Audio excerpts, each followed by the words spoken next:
are interested, you can get his book and read it. He's prominent in the field of arts and Islam. He will, without taking his time, I would like to give him the floor. Thank you. Bismillahirrahmanirrahim. Assalamu alaikum, eminent scholars, brothers and sisters. It's a great honor to be here, and I hope that my English will be sufficiently clear for everyone to understand.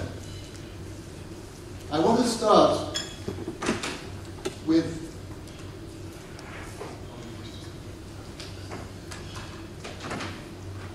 this remarkable man, Roland Penrose. We go back to the 1960s in London, where modern art is in its infancy. And it was so difficult to actually sustain modern art, there was so little support for it, that this man, who founded the Institute of Contemporary Arts, which was the first institute to support modern art in England, he used to support it from his own means. No government support. And this man, Roland Penrose, was a critic, an artist, and a collector. And he had been the friend of Picasso, Max Ernst, De Chirico, all these artists during the 20s and 30s, and had built up an amazing collection of art. Here you see the famous Picasso of the suffering woman, because Picasso made sure that his women suffered deeply. And this painting, which cost a huge amount today, he sold. And in his house, he put a replica, a copy. And gradually, during the 60s, his house filled up with copies, as all these masterpieces were sold. But I show this in order to make the point of the way in which modern art was so foreign to the average person. The average person could make no sense of it. They found it ugly. They found it incomprehensible. And yet, within the space of 50 years, modern art has triumphed. It has become a huge global fact. Every country vies to build museums. The auction houses sell works at staggering sums.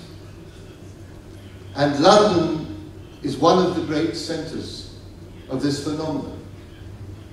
But how could something that was so alien to the natural responses of humanity, how could it become so popular? And firstly, how could it come into existence? And this is the story I want to at first tell, because this took place within the Western world, within Europe. Now, in order to understand the West, we have to realize that it's not one culture, it's three completely separate worlds. The Christian, the civilized, and the modern. And nothing more perfectly represents this than the arts and in architecture. Look at these three buildings. The Christian cathedral, the classical palace, and the modern skyscraper. Now you tell me, what connects them? There's no connection. They are three completely separate aesthetics. And nowhere was this more clearly defined than in my country, England. You see, Christian England was created, as most of Europe was created in terms of Christendom, by the saints. And the saints brought a whole Christian culture. And this culture blossomed into the huge centralized world of the cathedrals and the monasteries. Just look at the scale of that building. In the north, St. Cuthbert, the great saint of the north, was buried in Durham Cathedral. Look at it. Look at the scale. It took 100 years to build and dwarfed everything surrounding it. This is St. Ethelreda, the great saint of East Anglia, and she was buried in Ely Cathedral. And this Christian Christendom was a world in which spirituality soared towards heaven. Look at the buildings. They are entirely vertical. And all the arts were used and brought together in the glorification of God. To the glory of God. And then something happened. A massive event. This man, 500 years ago, King Henry VIII, in a space of 20 years, ripped out the very heart of Christendom. Nearly 1,000 great buildings, abbeys, monasteries, friaries were destroyed. And all over England you see these remains. The whole central core of the contemplative life was ripped out.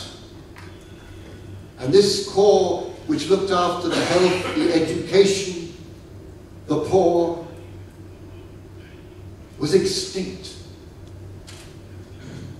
It is an incredible sight to go through England and to see these sights. But what happened next was quite extraordinary. Because you see, we now move to the civilized world. And having made a ruin of Christendom, of the Christian organic culture,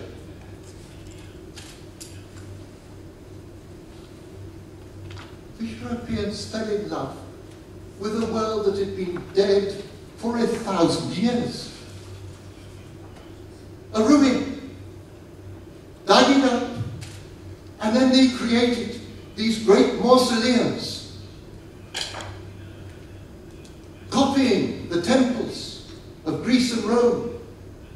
And into these mausoleums they took the broken columns and the broken statues and the broken friezes and took them into these new hallowed buildings, temples.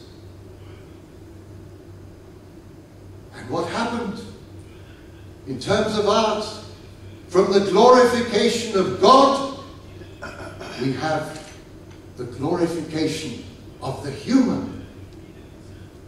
This is the civilized world. This is the world of humanism.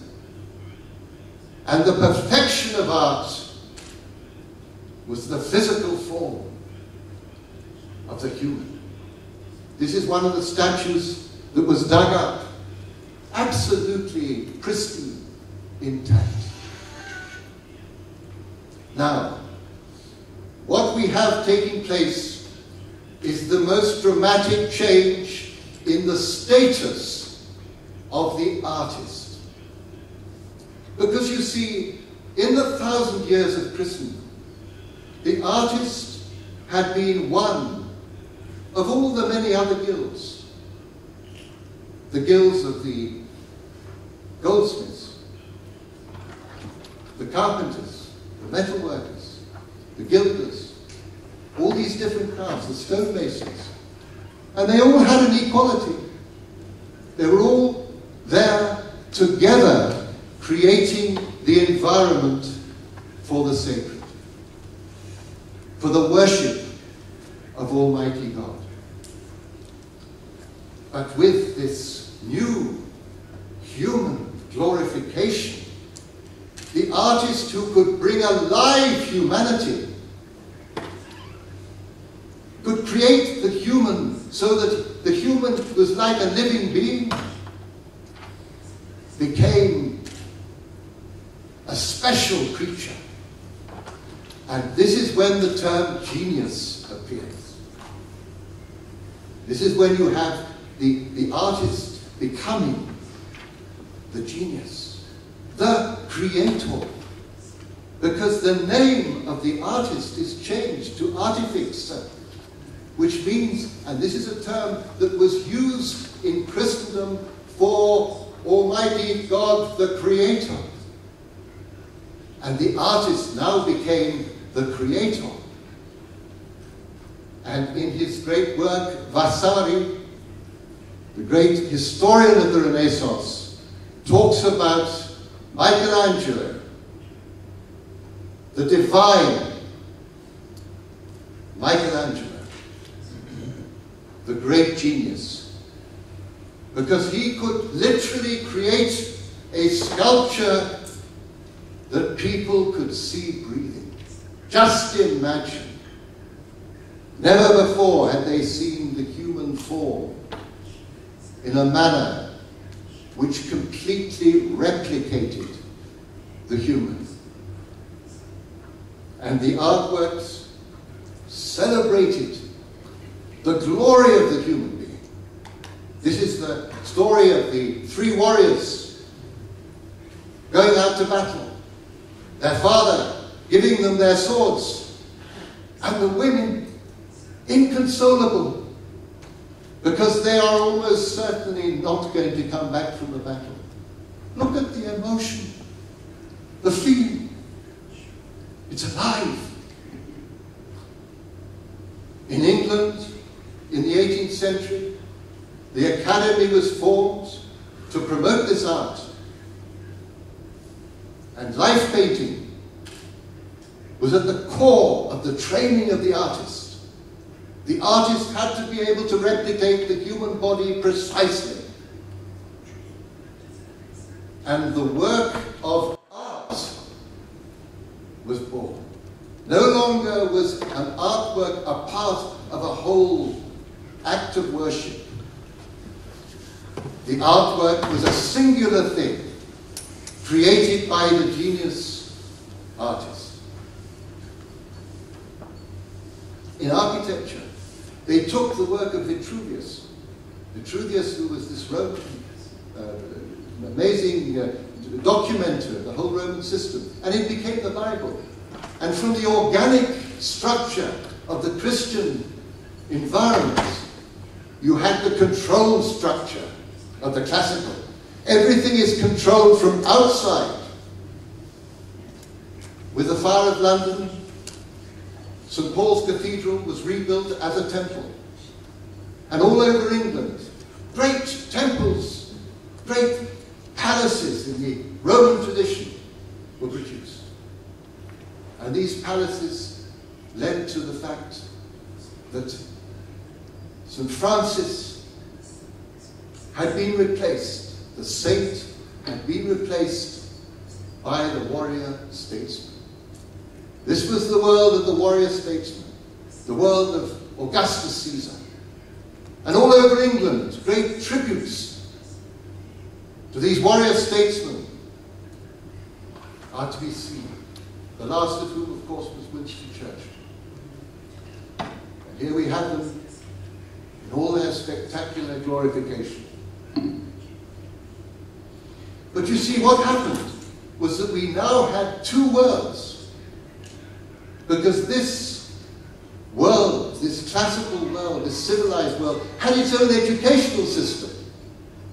It was the works of the great classics, it was the works of the Greeks and the Romans.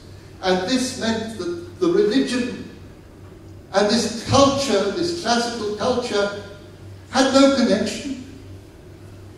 They were two quite separate worlds. And it did a devastating thing as well, because it separated the people. Because you see, it was only the elite that enjoyed the classical, who knew Latin, who knew Greek, who could enter into the mythologies. The common man had his Bible, but no culture, no art, completely deprived of the Christian culture. And this led the way to the third of our worlds, which is the modern. And before I tackle this, I'm going to have a little refreshment. In a correct manner, because I'm introducing the modern, I'm drinking out of a plastic bottle.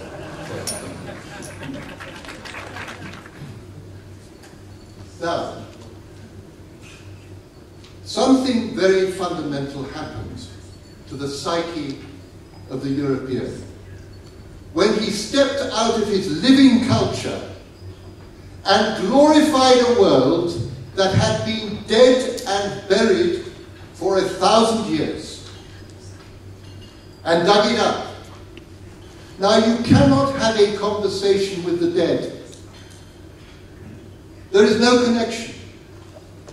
You have to deal with it in terms of the imagination. So just as in art and culture, the mind turned to imagining, so too that same approach took place in terms of our relationship with the material world. We were outside of it, like God, viewing it from outside, measuring it. No longer inside it. And here we have the new kind of thinker. Now, they used to be called natural philosophers, philosophers of nature. It was in the 19th century they were given their present name, which is that of scientists. But this new type of thinker was measuring, was trying to comprehend the material existence from outside as an objective observer.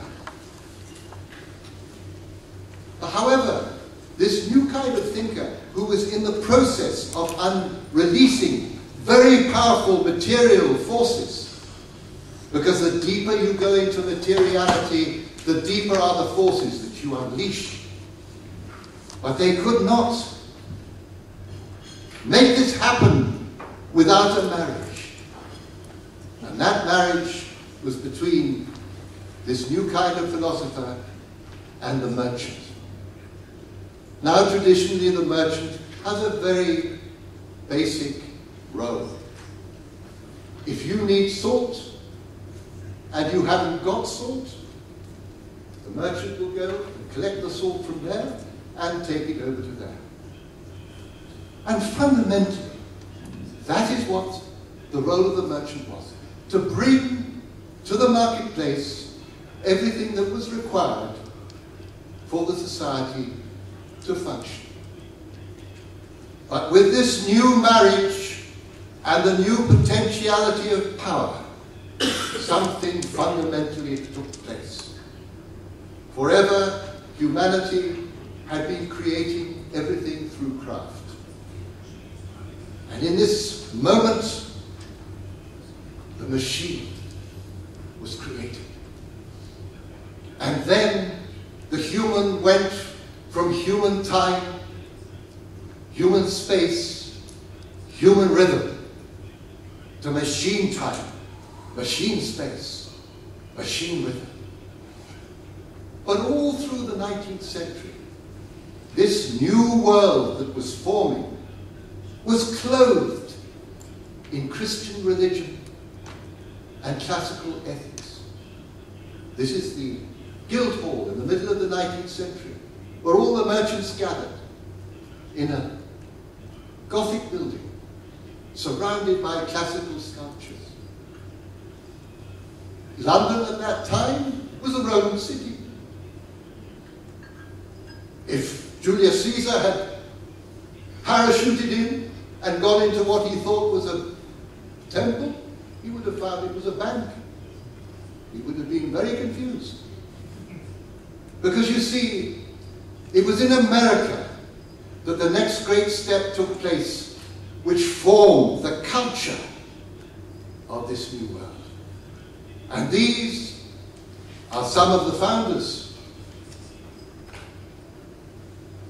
These are the men who developed the material merchant world to provide the human being with everything that they would need. That started to move into the arena and take over the realm of religion and ethics in terms of morality,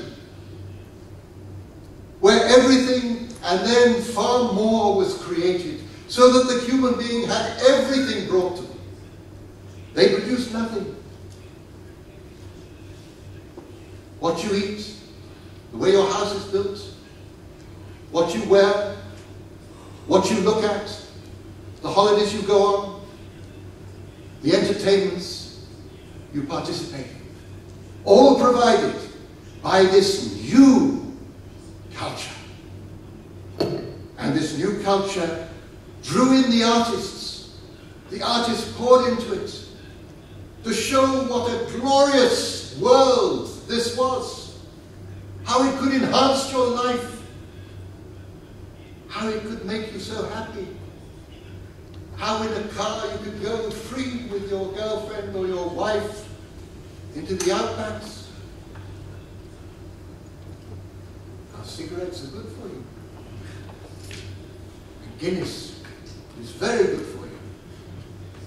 And so on, and so on, and so on. And the shopping mall became the new cathedral. And in this new culture, a new way of life has been created. This way of life is divided between work and leisure. Now, work is very hard, very monastic, very disciplined, very hierarchical, and takes up most of one's time. But leisure belongs to you. You own it. Each individual owns his own leisure, and they can watch television until their eyes drop out, follow their band every weekend, or become a complete football fanatic. This is your leisure. It used to be that paradise was something that we aspired to, that belongs to the other realm. Now it's that unspoiled place which, when we are released from the 2 or 3 weeks of our holiday, we can go to somewhere which is unspoiled, pristine, until so many of us have gone there that it is once again spoiled, and we have to find somewhere else. The animal kingdom, which we used to be a part of, but we are now separated from, is going more and more into reservations, where we go to look at the creatures that inhabit this earth with us. If we are of a cultural need, we can go to countless museums and galleries where we can look at any number of dead and dying cultures. We can have the food from any culture in the world. And if we're of a religious type, we can go to the church or the mosque or the synagogue or the temple. But that's a matter of private, personal, leisure time, leisure activity. It's not a part of the work, the serious part of this new modern culture. Now, the hero is the celebrity. In Christendom, it was a saint. Everybody wanted to know about the lives of saints so that they could study those lives and understand how to progress towards heaven. In the civilized world, it was the great heroes, Nelson, Wellington, Marlborough, their battles. We wanted to know about them, their courage. Now we want to know what David Beckham is doing.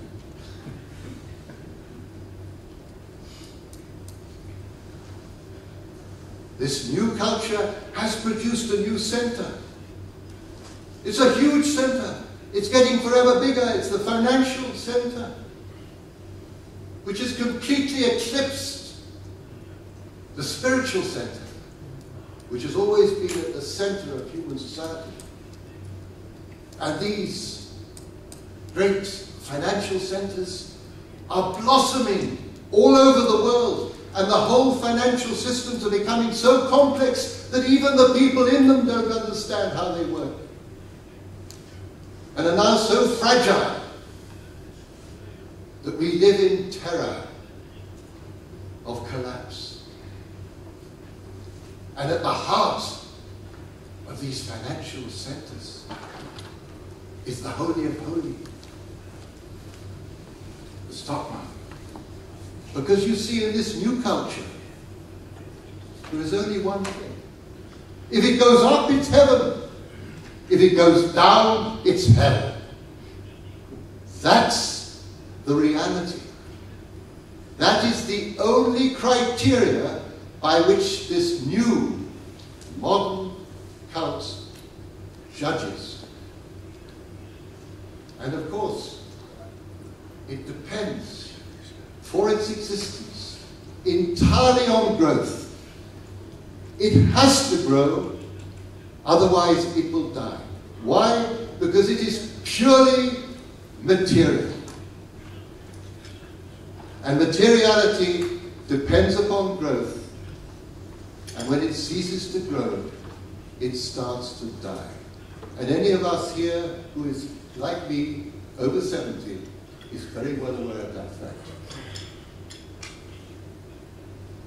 This new culture has created a new educational system where science and business are now locked together. Why?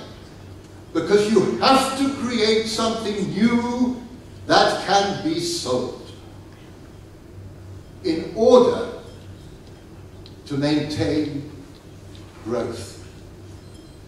That is the reality. And so in England, we have three completely separate educational structures. The religious, which has almost disappeared. In England, in Cambridge now, only very eccentric people are involved in religion. The humanities, which are disappearing fast. And the sciences and the business studies are growing and multiplying and separating up continuously. And the modern material existence that we live in is becoming more and more complex and is requiring more and more education in order to maintain it.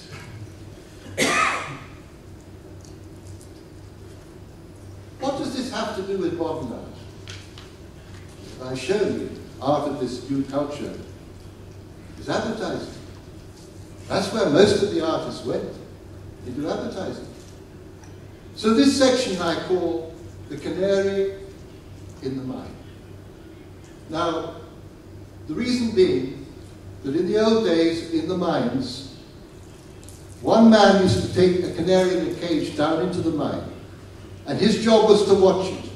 And if the canary dropped off its perch, he would give the alarm, because gas had leaked, and there could be an explosion. So he was sacrificed in order to save the miners. because the canary has little lungs and is very sensitive. So you see, in the 19th century, artists, some artists, had become bored and fed up with this endless copy of the physical world. And they wanted to express themselves. They wanted to break out from this rigid framework of classicism. And we have the first of these, who is often called the father of modern art, Cézanne, who started to see the sort of the structures behind things.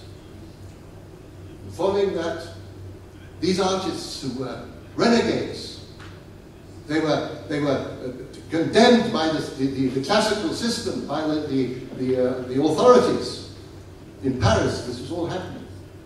So they lived in the worst parts of town. And they were interested not in great classical battles and great mythical pictures. They were interested in the people around them, the ordinary things, the things of ordinary life. And then came, at the beginning of that terrible, terrible century that we passed through last, Picasso, the great master of modern art.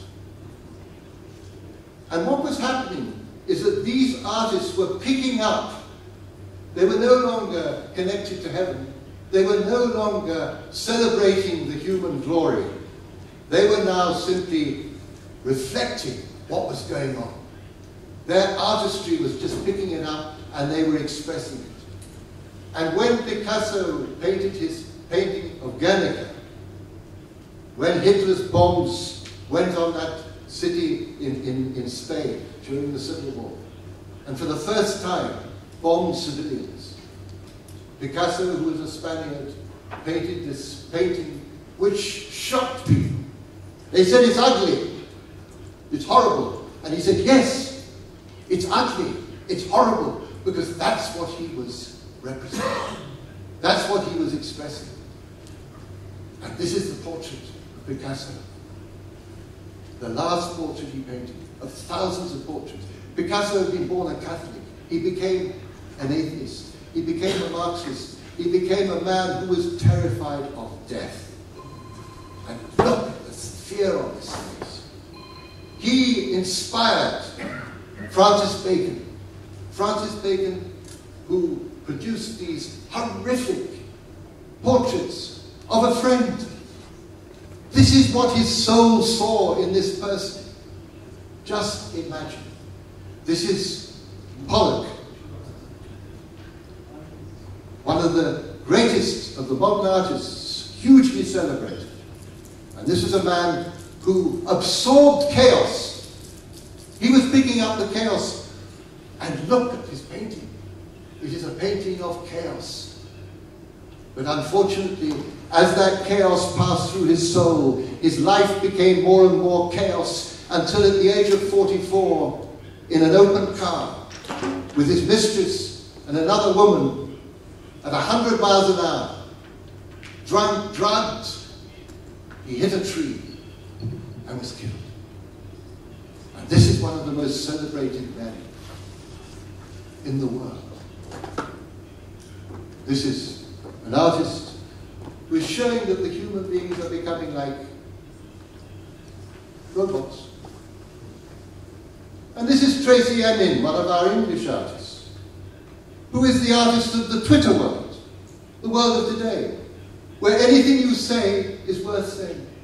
Any thought, any Freudian thought that comes from your deep subconscious, you want to say it, and it's supposed to be important. This is a tent. On it are the names of all the people she slept with. This is in a museum. And this is Damien Hirst, the last of the ones that I want to show you. Because Damien Hirst was a Catholic, born, lost his faith, and his whole work is about death without redemption. The atheist's vision of death. This work has a cow's head in it.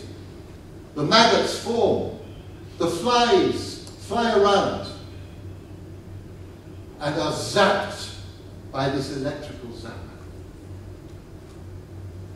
And this is one of the most famous artists in the world.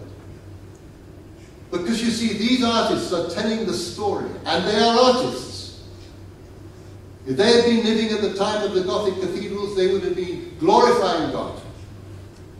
Artists are not philosophers.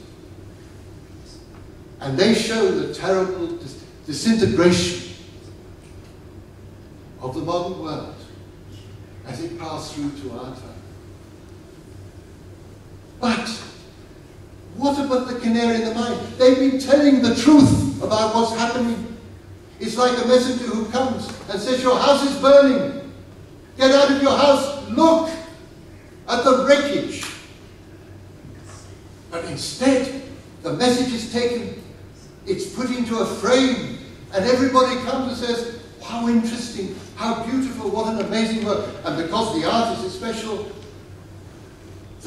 that Bacon sold for $130 million.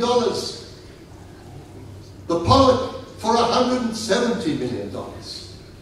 Can you imagine? Because you see, what has happened is that these artists, the modern artist, has become this creator, this genius, who when he produces something, even if he just signs something on a piece of paper, that becomes like a glorious icon, something of inestimable value.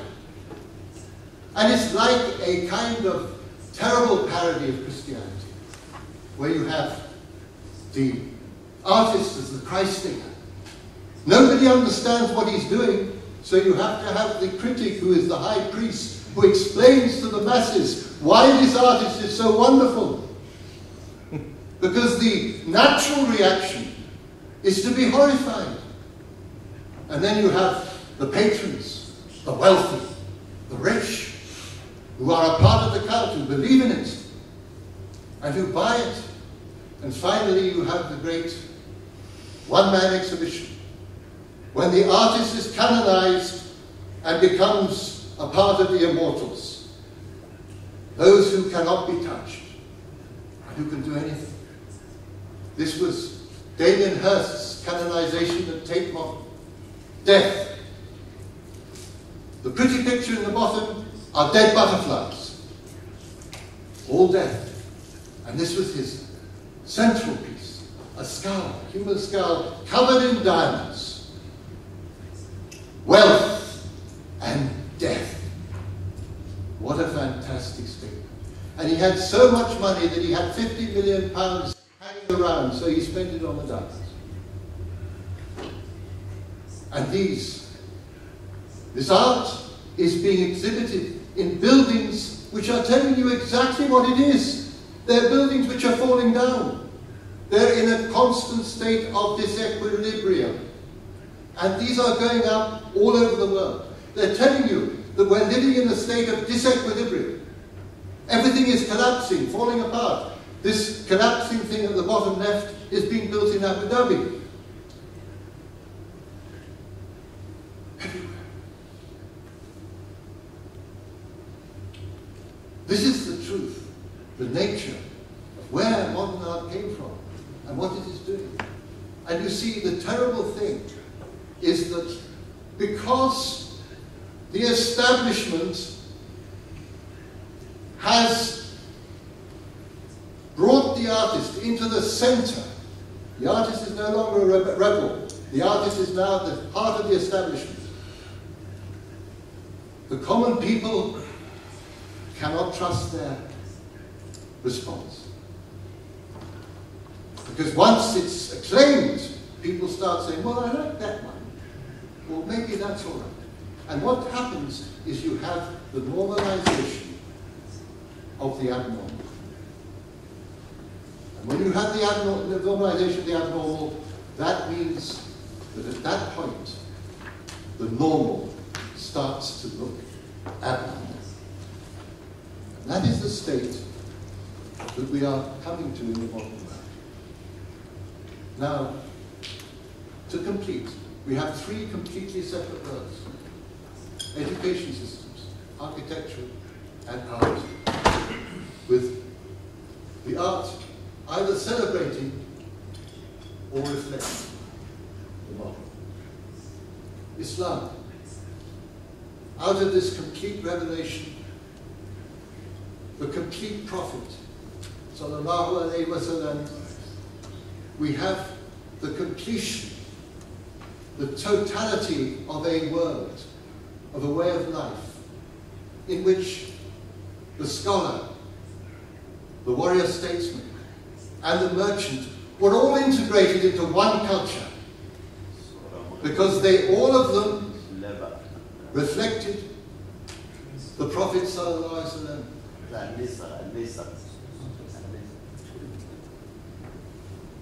The years in Mecca, where there was no externality, it was all internal. There was no outer world, it was completely hostile.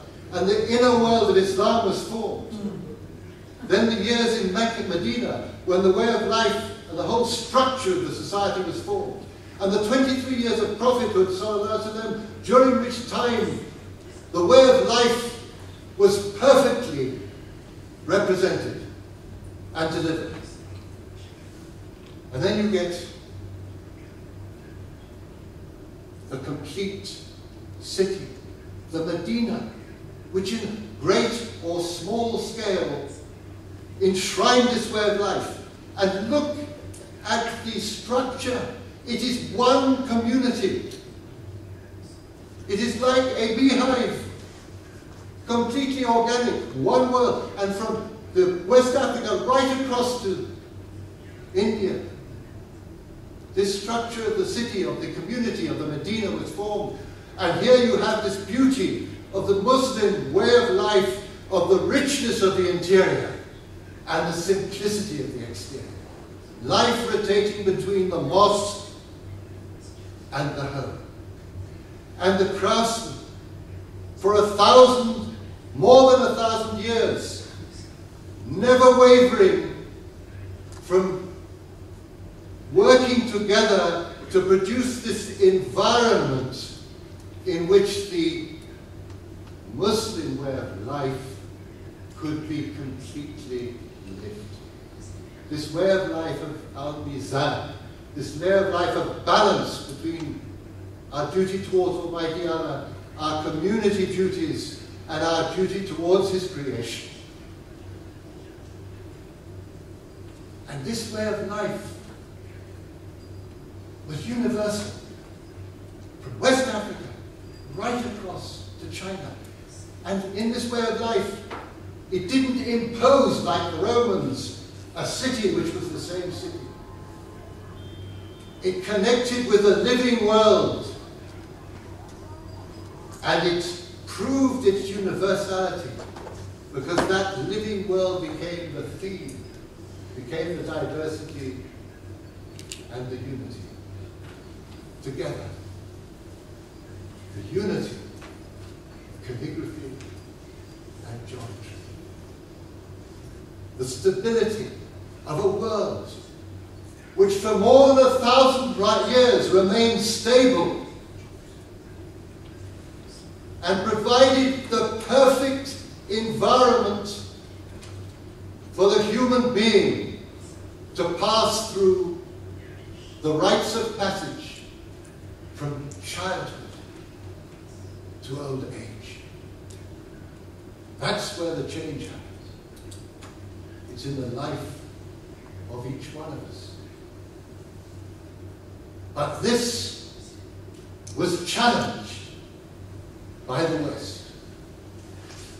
And first the West came in the form of the Christian West. And it conquered,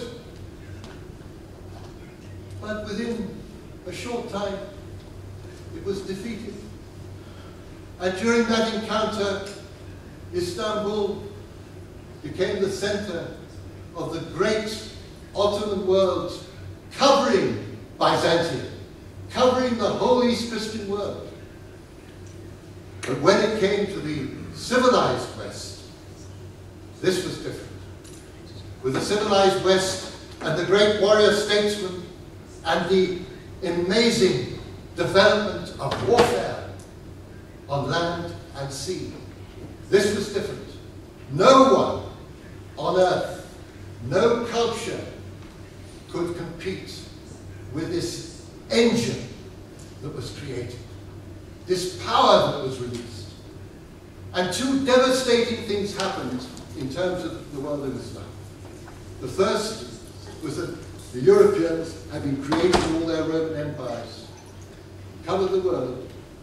The first thing they did when they arrived in a new place was to get out their buckets and spades and start to dig. The dead worlds, they wanted to find them. And in Egypt, when Napoleon arrived, he arrived with 100 archaeologists.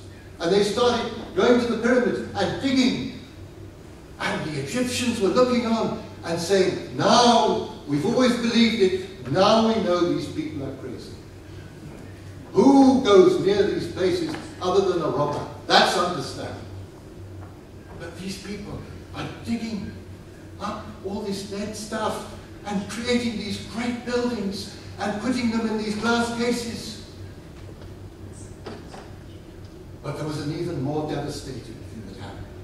And that was that you see the classical, civilized, classical, think of the word classic. Classic means the perfection.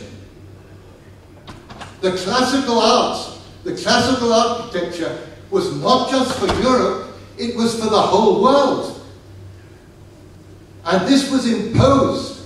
So in the great colonies, this is Singapore, this is India. They didn't build in the traditional manner, they brought the classical. And in the process, they destroyed the tradition.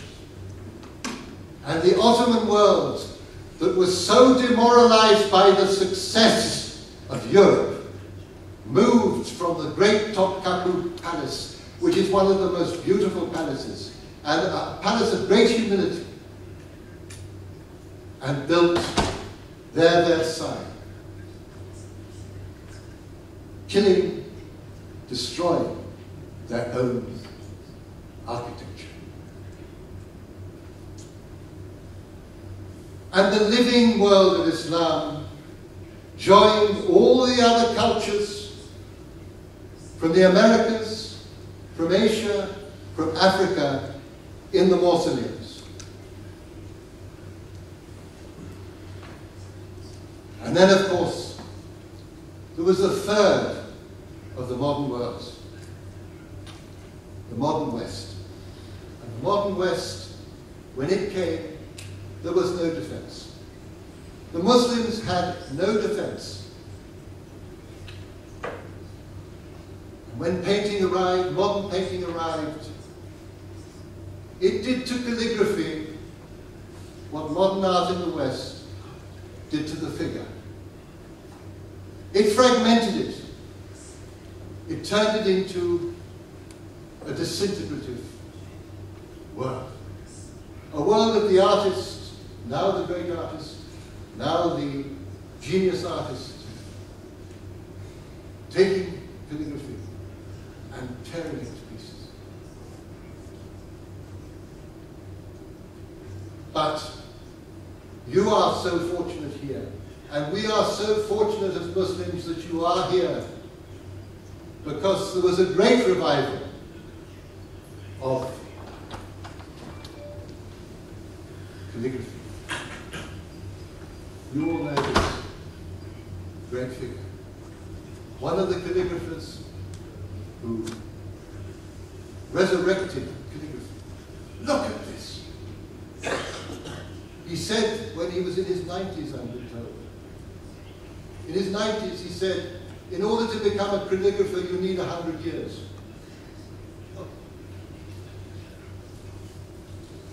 Look at the beauty. Then his disciple. It continues.